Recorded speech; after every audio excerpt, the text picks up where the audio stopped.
A to Z voice है। मैं ज़ैनब आकिल खान आप सबका स्वागत करती हूँ। इस वक्त हम लोग मौजूद हैं लखनऊ के नवाब के घर में, आप लोग को दिखला रहे हैं। और आप लोग हमारे पीछे देख सकते हैं कि हम मसूद मीर अब्दुल्ला साहब के घर पर, उनके आशियाने पर मौजूद हैं। लखनऊ की तहज़ीब और क्या थी पहले और अब क्या हो गई है, और तहज़ीब की मिसाल जो है, और वो कहते हैं कि हीरो तो बनना बहुत आसान है, लेकिन नवाबों की ज़िंदगी जीने के लिए नसीब होना चाहिए। तो हम नवाब साहब के घर पे मौजूद हैं, उनसे आज बात करेंगे, गुफ्तगू करेंगे, तमाम मुद्दों पर बातचीत करेंगे। और मसूद मीर अब्दुल्ला साहब का कोरोना के टाइम पे बहुत बड़ा योगदान रहा है, इंसानियत की मिसाल उन्होंने पेश की है।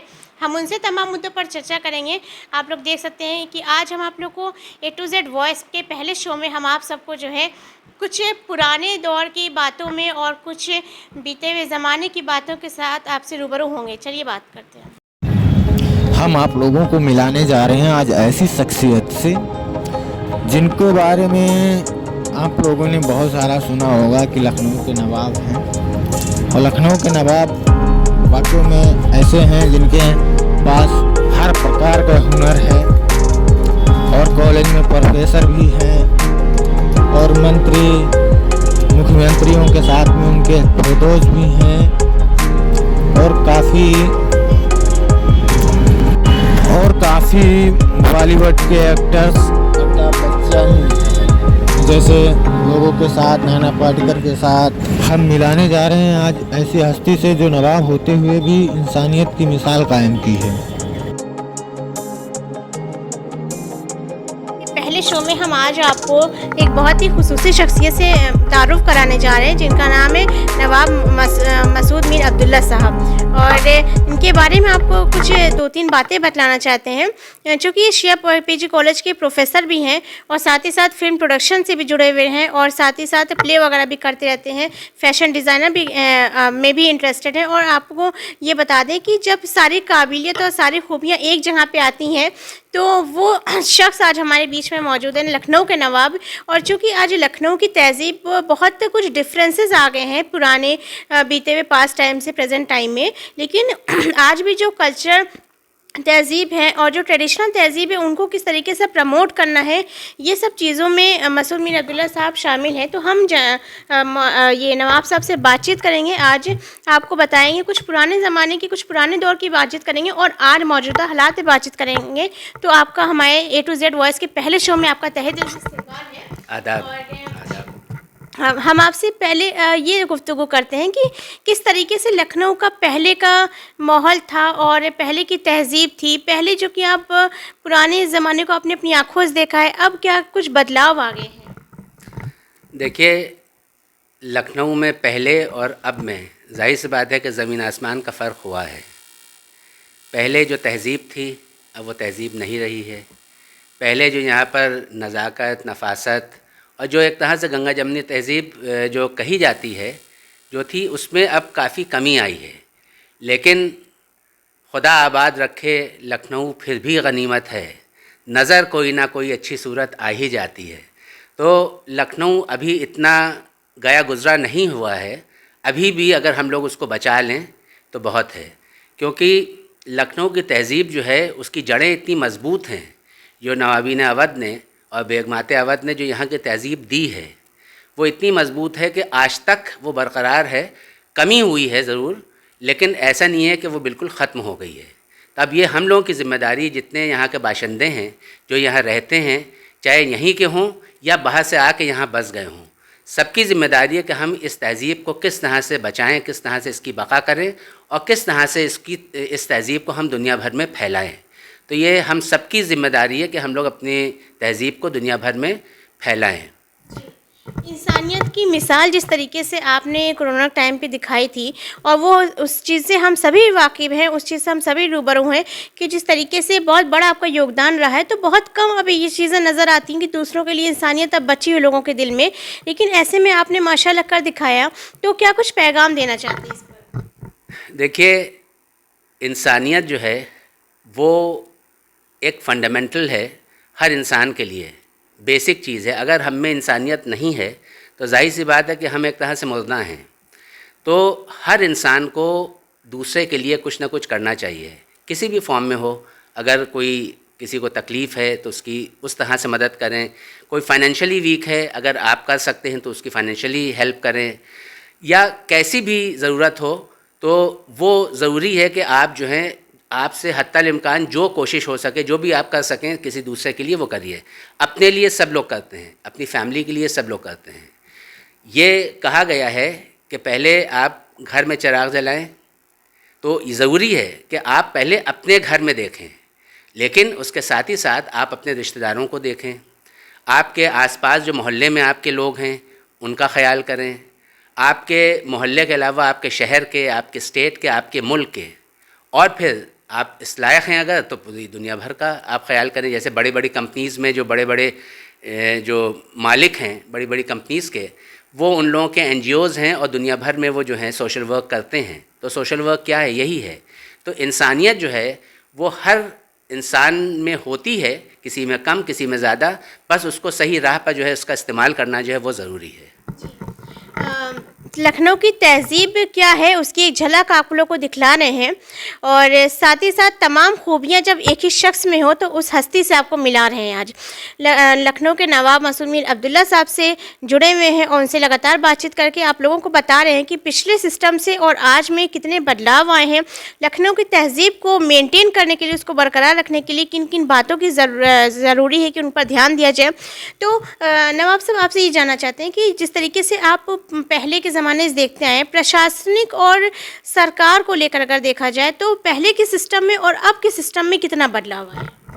देखिए, सबसे पहले तो हम ये कहना चाहेंगे अपने लोगों से, अपने भाइयों से, अपने दोस्तों से कि हम जिस शहर में हैं उसकी ज़बान जो है वो उसकी जो है उसकी बका हमें करना चाहिए, और तहज़ीब जो है उसको कायम रखना चाहिए। यहाँ का जो भी लोकल हमारा जो भी जिस शहर में आप हैं वहाँ का जो हेरिटेज है उसको आप प्रिज़र्व करें, कंज़र्व करें।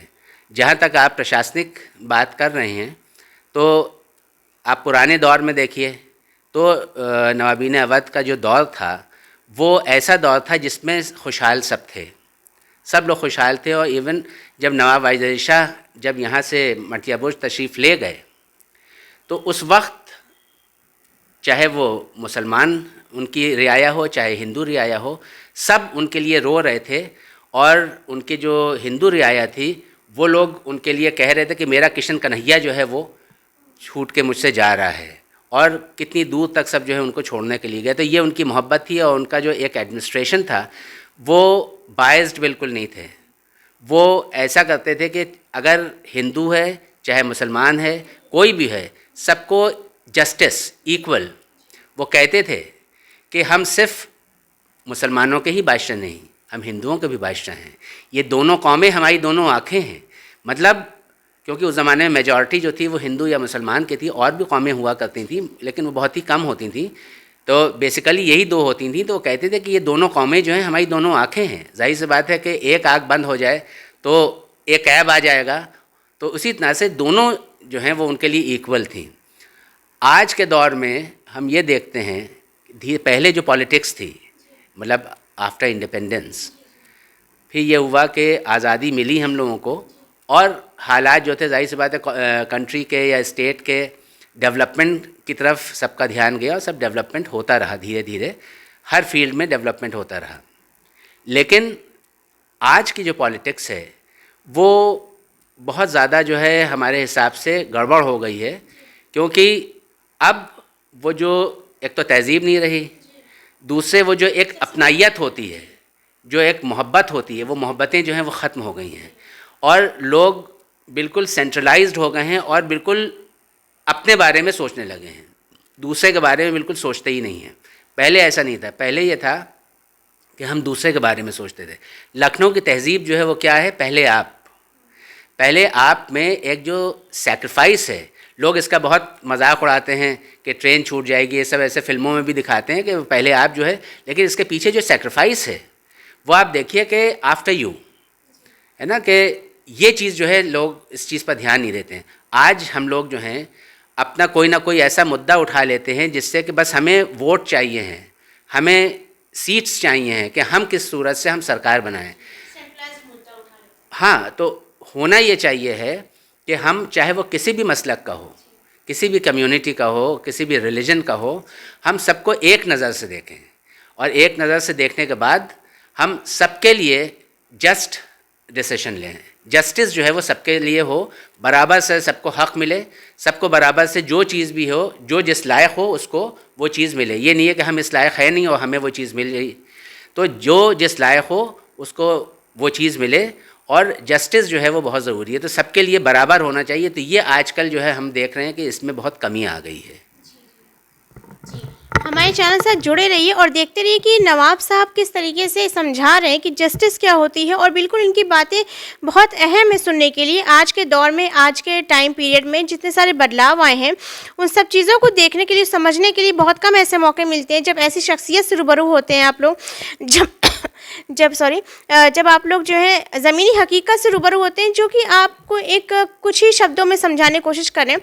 तो पहले जैसे जितनी हिंदू मुस्लिम एकता थी, तो मतलब जो जिनके हाथ में सत्ता है, सरकार है, तो इनकी वजह से आज इंसानों में भी आपस में भेदभाव आ रहा है। देखिए, पहले ये पता ही नहीं चलता था कि आप हिंदू हैं या मुसलमान हैं। नवाब वाजिद अली शाह ने इसीलिए, अगर उस ज़माने में पहले आप अगर कहें सलाम अलैकुम तो समझ में आता था कि आप जो है किसी कम्युनिटी को बिलोंग करते हैं, आप किसी मसलक को बिलोंग करते हैं। तो मतलब अगर आप कहें जय सिया राम, राधे राधे या नमस्ते, तो समझ में आएगा कि आप फ़लाँ रिलीजन को बिलोंग करते हैं। नवाब वाजिद अली शाह ने रिलीजन को अलग हटा के उसको अदब में उसको लाया, तहज़ीब को लाए, और उन्होंने आदाब जो है वो उसकी शुरुआत की। आदाब जो है वो अदब से है। आदाब जो है वो चाहे हिंदू हो चाहे मुसलमान हो, वो आदाब करता है, तो जाहिर सी बात है पता भी नहीं चलता है कि ये हिंदू है कि मुसलमान है। फिर उन्होंने दोपल्ली टोपी जो है वो ड्रेस, अंगरखा, तो अगर एक शख्स जो है अंगरखा पहने हुए, दोपल्ली टोपी लगाए हुए है और आदाब कर रहा है, तो आप तमीज़ नहीं कर पाइएगा कि वो हिंदू है या मुसलमान है। तो पहले के जो यहाँ पर हिंदू भाई भी होते थे, उन लोग में भी तहज़ीब जो थी मतलब बिल्कुल भरी हुई थी, और उसी तरह से मुसलमानों में भी थी। और आज भी जो है उसमें चाहे वो हिंदू हो चाहे मुसलमान हो, वो तहज़ीब जो है उसकी कमी हम महसूस कर रहे हैं। एक तो पहले ये था कि जो छोटा था वो अपने बड़े की बहुत इज़्ज़त करता था, और जाहिर सी बात है जब वो बड़े की इज़्ज़त करेगा तो बड़ा जो है वो अपने छोटे। बताएं, बीजेपी के एक सांसद ने, दिल्ली के सांसद थे, तो उन्होंने ये बयान दिया कि मुस्लिमों का बहिष्कार होना चाहिए। उन्होंने टोटल बिल्कुल एक तरफा होकर ये बयान दिया भरी मजमा में कि मुस्लिमों का बहिष्कार। तो ऐसे भड़काऊ भाषण भी प्रमोट करते हैं ऐसे। तो इस तरह के भड़काऊ भाषण अगर कोई भी दे, किसी भी पार्टी का हो, किसी भी रिलीजन का हो, तो जो दे उसको उसी हिसाब से सज़ा मिलनी चाहिए। ये नहीं कि किसी एक पर्टिकुलर पार्टी के शख्स को सज़ा दे या एक किसी पर्टिकुलर कम्युनिटी के शख्स को सज़ा दे। उसमें हिंदू मुसलमान की बात नहीं है और कोई पर्टिकुलर पार्टी की बात नहीं है। जो भी पार्टी हो, उसके किसी भी शख्स ने अगर कोई भड़काऊ भाषण दिया है या इस तरह की कोई बात कही है जो नाजेबा है, या को किसी के कम्युनिटी के सेंटिमेंट्स को या किसी इंडिविजुअल के सेंटिमेंट्स को हर्ट करती है, तो उसको ज़रूर सज़ा मिलना चाहिए। उसमें बिल्कुल बायस्ड नहीं होना चाहिए। तो नवाब साहब, जैसा कि हम आपको बताएं कि जैसे कि अभी करंट में ही बहुत सारे प्रोपेगेंडा चलाए जा रहे थे एक पर्टिकुलर कौम को टारगेट करने के लिए। आपने भी सुना होगा कि मदरसों को आतंकी संगठन घोषित किया जा रहा है, कि वहाँ पे जो है और सभी तालीम नहीं दिया जाता है, महज दीन की ही तालीम दिया जाता है। इस तरीके की काफ़ी सारे प्रोपेगेंडे चलाए गए, और बड़े बड़े चैनल्स पर भी बहुत मतलब ऐसी वाहियात हेडिंग्स लगी कि बिल्कुल आप एक कौम को टारगेट कर रहे हैं। तो जैसा कि आप शिया कॉलेज के प्रोफेसर भी हैं, तो हम चाहते हैं कि आप कैमरे के सामने बताएं कि ज़रूरी नहीं कि अगर कोई मदरसा, कोई मतलब मुस्लिम वो है एजुकेशनल सेंटर, तो वहाँ पे एक ही चीज़ की तालीम दी जाए। ऐसा बिल्कुल नहीं है। चाहे वो मदरसा हो या कोई ऐसा कॉलेज हो, इंस्टीट्यूशन हो जो कि जिसका मैनेजमेंट माइनॉरिटीज़ का है या मुस्लिम है, तो ऐसा नहीं है कि वहाँ पर जो है सिर्फ वो दीनी तालीम होती है। वहाँ पर अंग्रेज़ी भी पढ़ाई जाती है, हिंदी भी पढ़ाई जाती है, संस्कृत भी पढ़ाई जाती है, और दूसरे सब्जेक्ट्स भी पढ़ाए जाते हैं। तो अगर आपके दिमाग में ये है आप किसी को टारगेट करें, तो आप गलत बयानी करके भी आप टारगेट कर सकते हैं। तो ऐसा नहीं है। उसकी अगर आप चाहते हैं तो उसकी पूरी कायदे से जांच करिए, और सिर्फ एक पर्टिकुलर रिलीजन या पर्टिकुलर कम्युनिटी को टारगेट ना करें, बल्कि अगर आप जांच कर रहे हैं तो हर रिलीजन के इंस्टीट्यूशंस जो हैं या हर कम्युनिटी के इंस्टीट्यूशंस जो हैं उनकी जांच करें और सबकी बाकायदा जांच करने के बाद देखें जो सही हो उसको सही रखें और जो गलत है उसको जाहिर सी बात है सज़ा दें। तो किसी को पर्टिकुलर टारगेट नहीं करना चाहिए, ये गलत बात है। As a professor of Shia College, what are the activities which you promote on basis of culture and on basis of brotherhood? Recently, we had a NAC inspection. NAC की team जो थी वो आई हुई थी and they have said that we have go through the purely Lucknowi culture of Awadh in Shia PG College. वहाँ पर जो उनको एक माहौल मिला, एजुकेशनल माहौल मिला, प्रोग्रेसिव माहौल मिला। सिर्फ ऐसा नहीं है कि कोई बिल्कुल एक पर्टिकुलर वो हो, उनको हर तरह का मतलब इतना अच्छा उनको लगा, इतना अच्छा उनको माहौल मिला और उन्होंने कहा कि हमें जो है लखनऊ पूरे कॉलेज में देखने को मिला। वहाँ पर जो उनका एक जो एनवायरनमेंट था, जो एक एम्बियंस था, उन्होंने जो सारे डिपार्टमेंट्स जो थे उनका इंस्पेक्शन किया, हर जगह पर उनको बहुत अच्छा लगा, बहुत अच्छे से पूरा जाहिर सी बात है कि सब चीज़ें थी, उनको बहुत ही वो हाईली इम्प्रेस्ड थे। और उसके बाद भी जो वहाँ पर कल्चरल प्रोग्राम्स हुए दे वो हाईली इम्प्रेस्ड और उनका कहना था जो उनके डायरेक्टर थे कि this was a memorable evening for us. हम लोग ने आज तक इतनी अच्छी इवनिंग हम लोग ने अटेंड नहीं की है। तो जाहिर सी बात है कि सब ने मेहनत करके जितने भी वहाँ पर प्रोफेसर्स थे, जितने भी टीचर्स थे, जितने स्टाफ था, मैनेजमेंट था, प्रिंसिपल थे और जितने बच्चे थे, उन सब ने बहुत मेहनत करके सारी चीज़ों को ऑर्गेनाइज़ किया और जाहिर सी बात है कि सालों से वो चीज़ें जो हैं होती आ रही हैं और अल्लाह का शुक्र है कि शिया पीजी कॉलेज को जो है ए ग्रेडिंग मिली। जाहिर सी बात है कि ऐसे ही नहीं मिल जाएगी जब तक कि वहाँ पर कुछ सामने उनको दिखा नहीं होगा, उनको लगा नहीं होगा तो शिया कॉलेज को। Currently your college has got A grade, so what are the messages you want to convey to another educational institution? I want to say that all inspiration लेने के बाद they can also develop their college के professor हैं मसूद मीर अब्दुल्ला साहब और इन्होंने जिस तरीके से तहजीब को कायम रखा है वहाँ पर और जिस तरीके से वहाँ पे कल्चरल एक्टिविटीज़ से सभी कंडक्ट करवाते रहते हैं उससे एक बहुत अच्छा पैगाम जाता है। तो हमने मसूद मीर अब्दुल्ला साहब से बातचीत किया और तमाम खूबियाँ जो है इनके अंदर हैं, जैसे कि फ़ैशन डिज़ाइनिंग और क्या आपने बताया था अपने बारे में, कॉस्ट्यूम डिज़ाइनिंग। ये सब एक शौक़ है। एक्चुअली कॉस्ट्यूम डिज़ाइनिंग का तो यूँ शौक़ हुआ कि my father was a jeweller. तो when I was quite young, मेरे ख्याल से ऐसे ही 7th 8th में होंगे, तो वो हमारे सामने नगीने रखते थे और कहते थे कि तुम जो हो ज्वेलरी डिज़ाइन करो। तो हम उनके लिए नेकलेस है, इयर रिंग्स हैं, रिंग्स हैं, ये सब चीज़ें डिज़ाइन किया करते। तो एक डिज़ाइनिंग का शौक़ बचपने से था। फिर मई 2000 में कुछ हम लोग के जो घर में जैसे लोग काम करते हैं उनके बच्चे थे, ये लोग आउट ऑफ वर्क थे, आरी जरदोज़ी के ये लोग काम करते थे। तो हमारी वाइफ से उन्होंने कहा कि बहू साहब हम लोग बहुत परेशान हैं, काम वाम नहीं है। 2-3 लोगों ने इस चीज़ को कहा तो उन्होंने कहा ठीक है देखो हम शुरू करते हैं। तो उन्होंने जस्ट टू हेल्प देम उन्होंने अड्डा वगैरह मंगवाया और उनसे कहा कि ठीक है तुम करो। तो उन्होंने उस काम को सिर्फ उन लोगों की मदद करने के लिए शुरुआत की। अच्छा, हमें क्योंकि बचपने से ज्वेलरी डिज़ाइनिंग वगैरह ये सब डिज़ाइनिंग का एक शौक़ था, तो जब घर में कोई चीज़ होती है तो वो इंटरेस्ट हमारा भी डेवलप हुआ। तो फिर हम भी साथ में उनके अटैच हो गए और डिज़ाइनिंग हम भी करने लगे। और हम लोग ने अपना माय वाइफ ने हम लोगों का उनका नाम है अलमास और हमारा नाम है मसूद। तो हम लोग ने अल मसूद क्रिएशंस करके एक हमारी वाइफ ने वो ब्रांड इस तरह का बनाया। तो अब उसमें जो अल मसूद में देखिए आप, अलमास भी सारे अल्फ़ाबेट्स आते हैं और मसूद भी आते हैं, तो वो पूरा एक अल मसूद हो गया, उसमें अलमास प्लस मसूद दोनों का कॉम्बिनेशन जो है वो हो गया। है यहाँ पर का जो पहनावा है, यहाँ के जो खान पान है, वो सारी चीज़ें जो है तहज़ीब में शामिल होती हैं। तो यहाँ जो डाइंग आर्ट थी, जो वो ऐसे स्टिचेस जो बिल्कुल उनका हुए जा रहे थे, ख़त्म होते जा रहे थे, हम लोग ने उसका रिवाइवल किया। और वो क्राफ्ट जो बिल्कुल ख़त्म हो रही थी, आरी जरदोज़ी तो होती थी लेकिन बहुत ही जैसे आम ज़बान में चालू काम कहते हैं कि वो बहुत ही मोटा मोटा काम इस तरह का होने लगा था।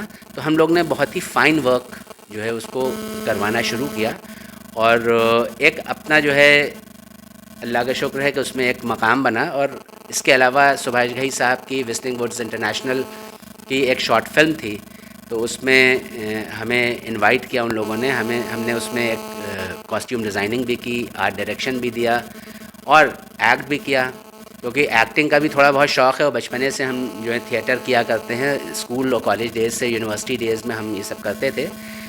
और लखनऊ महोत्सव में यूथ फेस्टिवल जो है वो हमने शुरुआत की।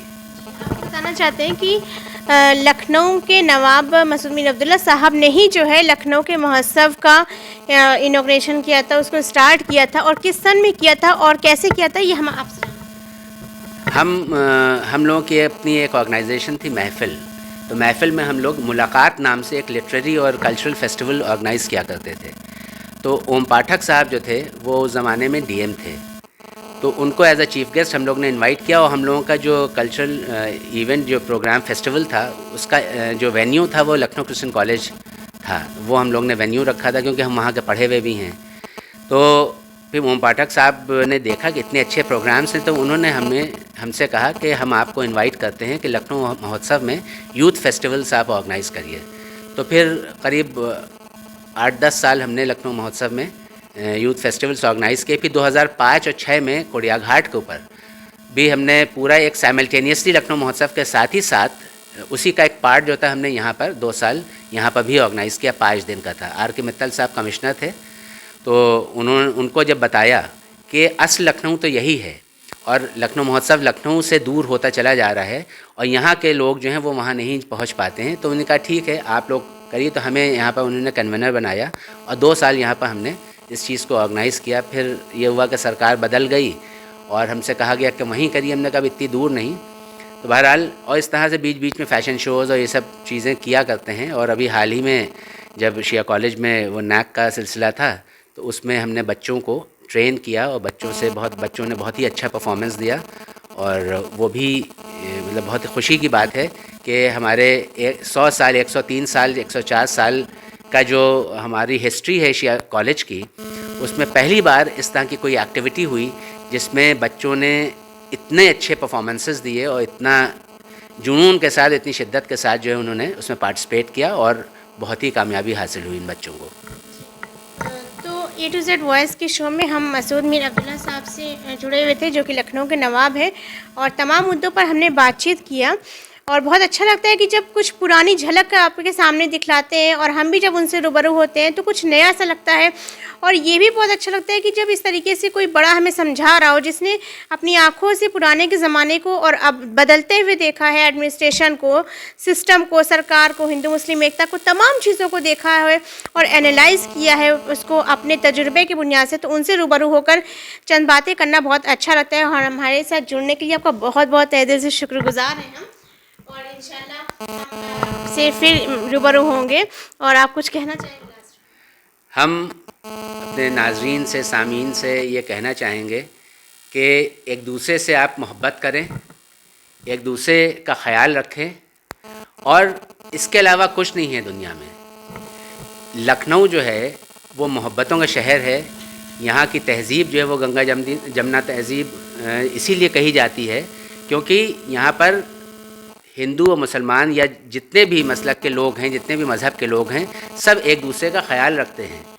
तो ऐसा नहीं है कि अभी यहाँ की तहज़ीब ख़त्म हो गई है, अभी बची हुई है। बस हमें उसको जो है बचा के रखना है और कोशिश ये करना है किस तरह से हम उसकी बका करें और किस तरह से उसको दुनिया भर में फैलाएं।